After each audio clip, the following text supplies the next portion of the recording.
प्यारे बच्चों, आज हम क्लास 7th में chapter 4 simple equation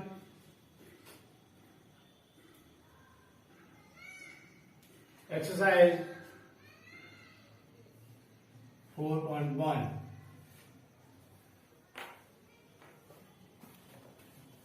question number 4 write equation for the following statement. पहला है फर्स्ट क्वेश्चन है हमारा the sum of numbers x and 4 is 9। इसको हमें सिंपल इक्वेशन बनानी है। इसकी क्या हो जाएगा? सम ऑफ x एंड 4 मतलब x प्लस 4 इन दोनों का सम इज मीन्स इक्वल 9। इसको हमने सिंपल इक्वेशन के रूप में फॉर्म में इस तरह से लिख दिया। क्लियर हो गया? Second, 2 subtracted from y is 8। इसको बनाना है सिंपल इक्वेशन के रूप में। क्या हो जाएगा? 2 सब्ट्रैक्ट मतलब हमको 2 माइनस करना है फ्रॉम y से, तो क्या आएगा? 8। क्या हो जाएगा? y minus 2 equal to 8। ये हमारा आंसर हो जाएगा। तो हमने इस स्टेटमेंट का सिंपल इक्वेशन बनाया, ये y minus 2 equal to 8 answer हो गया। थर्ड,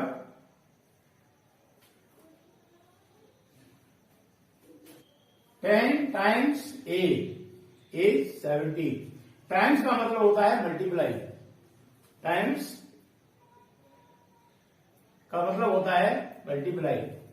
10 टाइम्स a मतलब a का 10 गुना, कहने का मतलब 10a इक्वल टू 70। ये हमारा स्टेटमेंट है।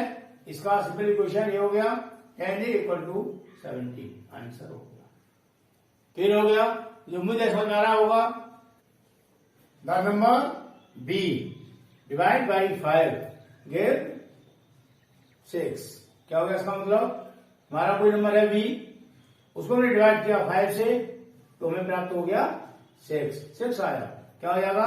Simple equation b divide by 5 equal to 6। ये हमारा आंसर हो गया।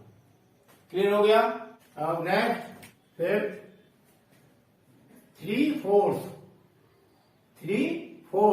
Of t is 15। ऑफ के लिए क्या होता है? मल्टीप्लाई।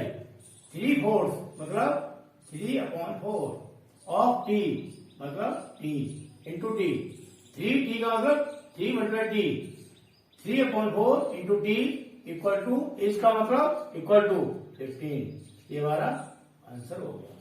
ये हमारा स्टेटमेंट दे रखा है हमें। इसका सिंपल इक्वेशन हमने ये बनाया 3t/4 इक्वल टू 15, या कैसे बोलते हैं? 3/4 t equal to 15। 7 times m plus 7 gets you 77। 7 times का मैंने कहा था मल्टीप्लाई।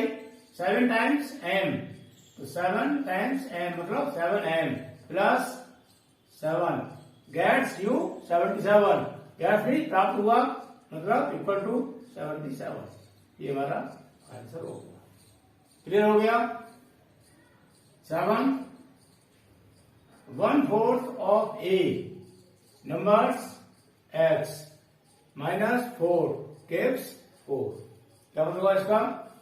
1/4 मतलब 1/4 ऑफ ए नंबर x मतलब x का 1/4 माइनस 4, माइनस 4 किया हमने, equal to gives means equal to 4। तो ये स्टेटमेंट का इक्वेशन बन गया हमारा 1/4x माइनस 4 इक्वल टू 4। इसको वैसे लिख सकते हैं x/4 minus 4 equal to 4। Clear हो गया? ये हमारा आंसर हो जाएगा। ऐसे लिख दो या यहां ऐसे लिख दो, दोनों का मतलब एक ही है। Next 8, if you take away 6 from 6 times by you get 60। क्या मतलब हुआ? 6 टाइम बाई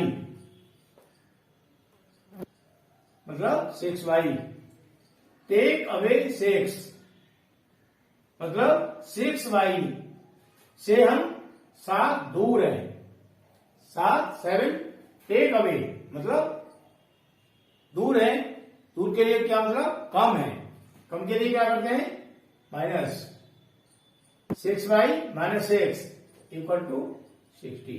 ये हमारा आंसर हो गया। 9th,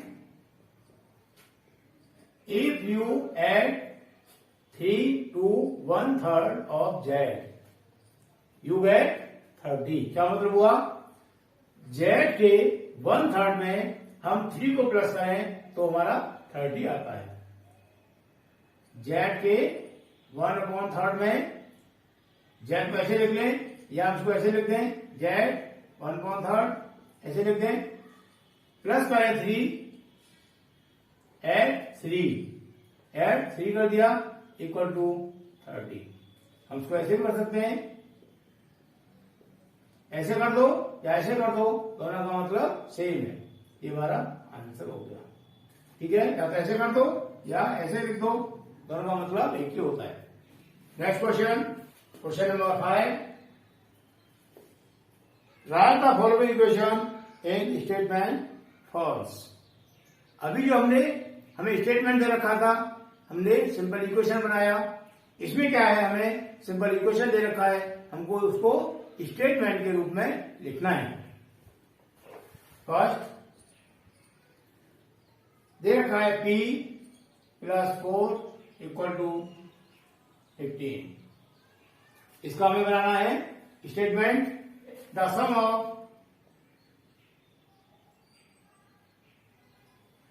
number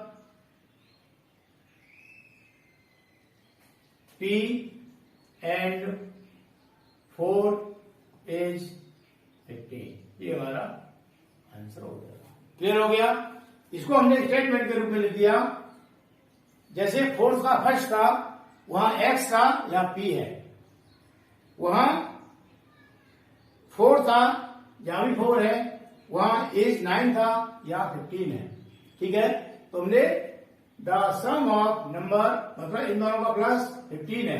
the sum of number p and 4 is 15। फिर हो गया। सेकंड है m - 7 इक्वल टू 3। लिखेंगे 7 सब्ट्रैक्ट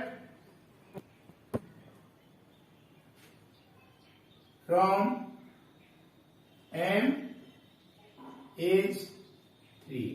आंसर हो गया। 7 सब्ट्रैक्ट फ्रॉम m इज 3 मतलब हम m में से 7 माइनस करेंगे तो हमें 3 प्राप्त होगा। तो ये हमारा सिंपल इक्वेशन है, इसका स्टेटमेंट ये हो गया। क्लियर हो गया? थर्ड है 2m इक्वल टू 7। इसको हम क्या करेंगे स्टेटमेंट के रूप में? 2 टाइम्स ऑफ m, 2 टाइम्स मतलब 2 का ओरा लगता है m में, तो 2 टाइम्स ऑफ m का 2 गुना इज 7। ये हमारा आंसर हो जाएगा। क्लियर हो गया? अब 4m/5 इक्वल टू 3। लिखेंगे m डिवाइड बाई 5, m को 5 से डिवाइड किया, m डिवाइड बाई 5 इज 3। ये हमारा आंसर हो जाएगा। क्लियर? मुझे उम्मीद है समझ आ रहा होगा अच्छी तरह से। 3m/5 equal to 6। 3/5 of m is 6। ये हमारा सिंपल इक्वेशन का स्टेटमेंट हो गया। अब से 3p प्लस 4 इक्वल टू 25 लिखेंगे। 3 times of p, 3 times of p and 4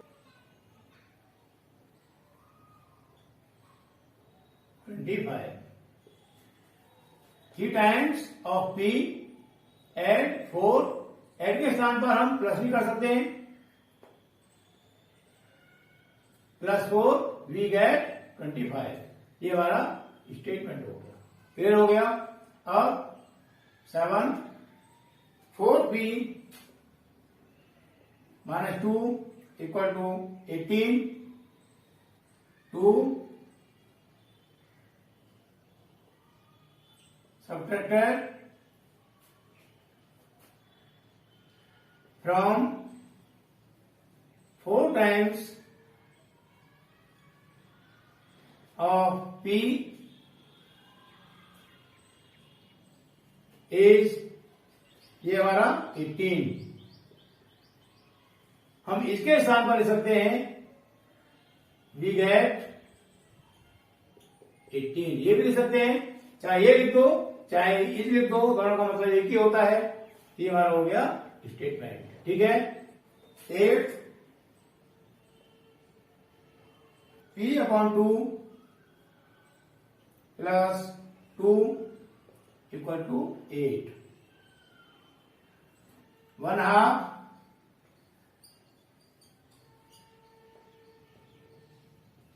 1/2 of p plus 2 we get 8। या इसके स्थान पर हम लिख सकते हैं इज 8।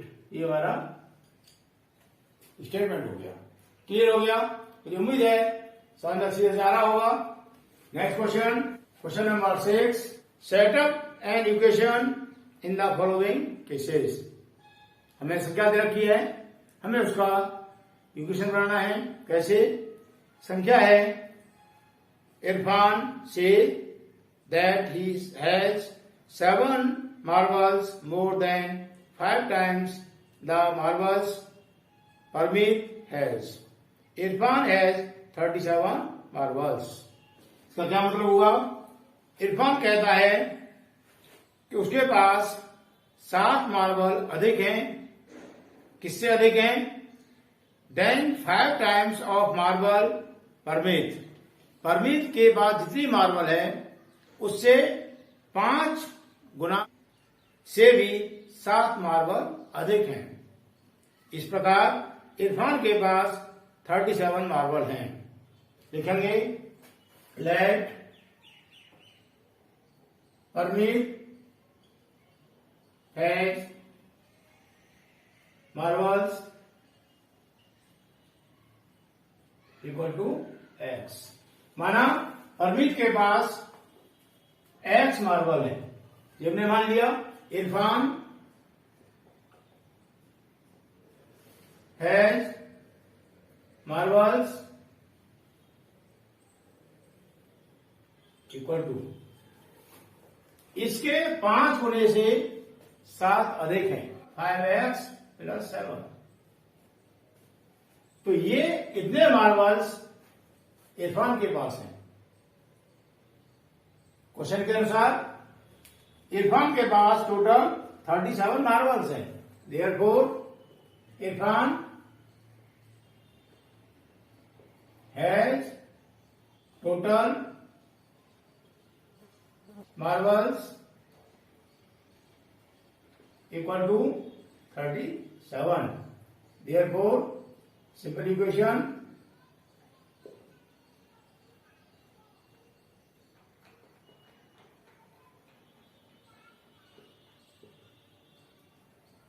क्या हो जाएगा? 5x plus 7 equal to 37। क्योंकि ये भी इरफान के पास है और ये इरफान के पास है, दोनों बराबर हो जाएंगी। तो 5x प्लस 7 इक्वल टू 37। ये हो गया हमारा सिंपलीफिकेशन आंसर। क्लियर हो गया? मुझे उम्मीद है समझ आ रहा होगा। अब सेकंड क्वेश्चन क्या है? Lakshmi father age 49 years old. Lakshmi के पिताजी इस समय 49 ईयर के हैं। He is 4 years older than 3 times Lakshmi age. वह लक्ष्मी की आयु से जितने साल की इस समय लक्ष्मी है उसके 3 गुने से 4 साल बड़े हैं। आज की डेट में जितनी एज लक्ष्मी की है उसमें हम 3 से कर दें मल्टीप्लाई और उसमें 4 प्लस कर दें तो वो जो आएगा आंसर निकल के वो लक्ष्मी के पिताजी की उम्र होगी। वो कितनी दे रखी है हमें? 49। तो इसको हमें इक्वेशन के रूप में लिखना है। लिखेंगे let Lakshmi age equal to x year when age of Lakshmi's father equal to इसके 3 टाइम से 4 ईयर बड़े हैं तो 3x plus 4 but given age of Lakshmi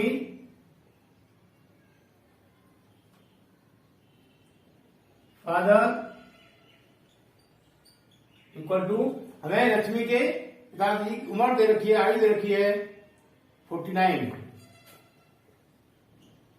years. ये हमें दे रखा है but given age of Lakshmi's father 49 year, therefore simple equation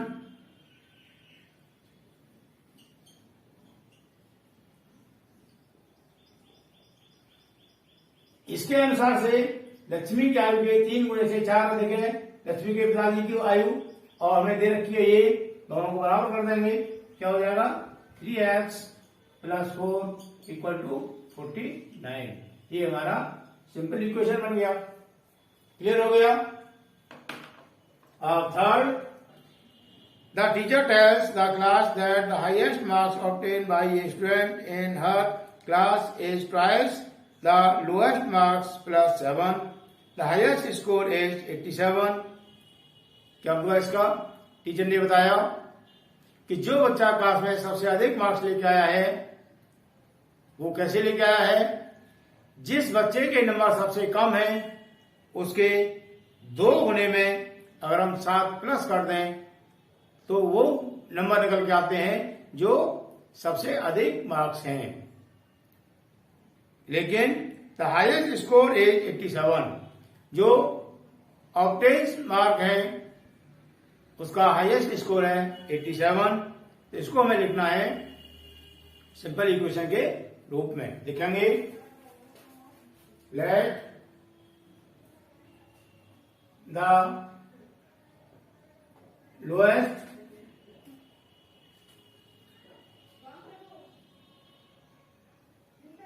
marks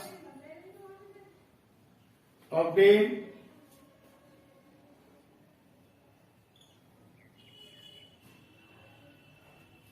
let the lowest marks obtained equal to x given highest score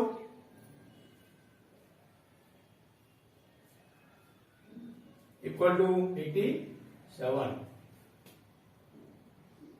Therefore, highest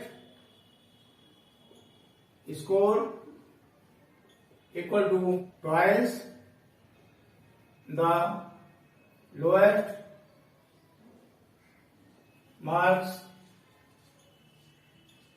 plus 7। Highest score कितना है 87 equal to twice into lowest marks कितने हैं x plus 7। क्या हो गया 87 equal to 2x plus 7। इसको ऐसे दे सकते हैं, इस साइड को पहले लिख लें 2x प्लस 7 इक्वल टू 87। ये हो जाएगा हमारा सिंपल इक्वेशन। क्लियर हो गया? ये उम्मीद है समझ में आ रहा होगा। Next question 4th, in an isosceles triangle the vertex angle is twice as the base angle. Isosceles triangle किसे कहते हैं? जैसे हमारा ये ट्रायंगल है, ये साइड और ये साइड दोनों इक्वल हैं, इसको बोलेंगे हम आइसोस्केलेट ट्रायंगल। क्या बोल रहा है ये? And in an isosceles triangle the vertex angle is twice as the base angle. ये दोनों एंगल बराबर होंगे। हमने इसको ए मान लिया, इसको ए मान लिया। वर्टेक्स एंगल हमारा ये होगा, इसको बोलेंगे हम वर्टेक्स एंगल।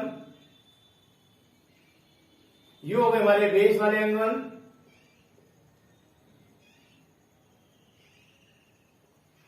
तो वर्टेक्स एंगल ये वाला इसका डबल है, कहने का मतलब ये 2a है।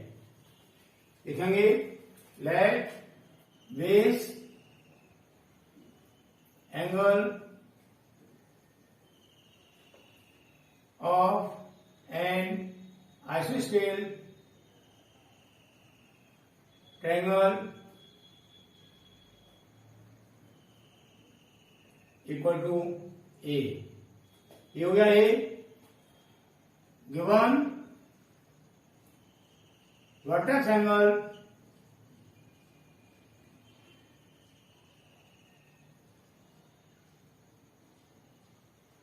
Equal to twice of base angle. Vertex angle equal to twice of base angle A B C. तो वर्टेक्स एंगल सी हो जाएगा हमारा इक्वल टू 2 इंटू ए। ये हो गया। We know the sum of three angles of a triangle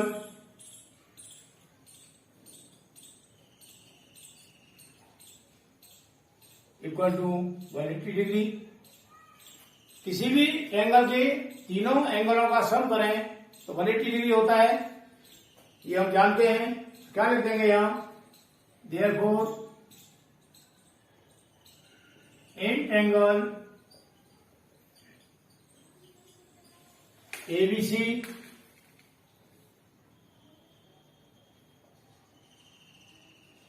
angle A